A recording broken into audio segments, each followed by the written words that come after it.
ফাঁস হচ্ছে আজ রিপাবলিক বাংলাতে। ভাতে মারতে চান 18 কোটি বাঙালিকে। শুধু মিথ্যা প্রচারণা নয়, বাংলাদেশের নেতিবাচক ভাবমূর্তি তৈরিতে নতুন নতুন কৌশলের আশ্রয় নিচ্ছে ভারত, যেখানে দেশটির স্থানীয় গণমাধ্যমের মিথ্যা খবরের প্রভাব পড়েছে মূলধারার গণমাধ্যমেও। এমন সব তথ্য প্রমাণ উঠে এসেছে তথ্য যাচাই সংস্থা ফ্যাক্ট চেকের মাধ্যমে। তারা বলছে ভারতের অন্তত 49টি গণমাধ্যমে বাংলাদেশ বিরোধী ভুয়া খবর প্রচার বা প্রকাশ করা হয়েছে। শুধু অস্ত্র প্রয়োগ নয়, অন্যান্য যা পারো সেগুলো করে দিয়ে বেরিয়ে যাও। রিউমার স্ক্যানার জানিয়েছে ভারতের গণমাধ্যমগুলোর মধ্যে সবচেয়ে বেশি 5টি গুজব প্রচার করেছে রিপাবলিক বাংলা।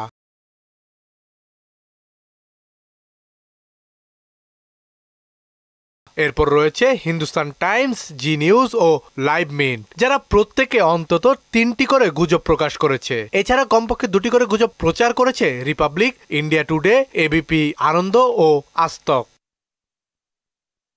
ভুয়া খবর ও গুজবের মধ্যে রয়েছে শেখ হাসিনার পদত্যাগের পর তার নামে ভুয়া খোলা চিঠি, মুসলিম ব্যক্তির নিখোঁজ পুত্রের সন্ধানে মানববন্ধন করার ভিডিওকে হিন্দু ব্যক্তির দাবিতে প্রচার, অন্তর্বর্তী সরকারের প্রধান উপদেষ্টা ডক্টর মোহাম্মদ ইউনূসের আইসিইউতে ভর্তি হওয়ার খবর, বাংলাদেশে নিষিদ্ধ জঙ্গি সংগঠনগুলোর উপর নিষেধাজ্ঞা তুলে নেওয়ার ভিত্তিহীন দাবি এবং ট্রাম্পের বিজয়ের পর ডক্টর ইউনূসের ফ্রান্সে পালিয়ে যাওয়ার ভুয়া দাবি। আছে সংখ্যালঘুদের উপর নির্যাতনের ভুয়া খবরও।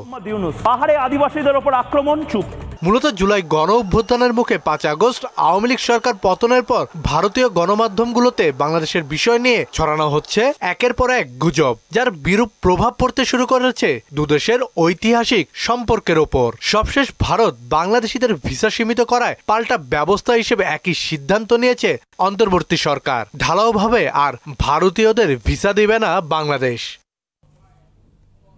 কাজী পাপ্পু, মোহনা সংবাদ।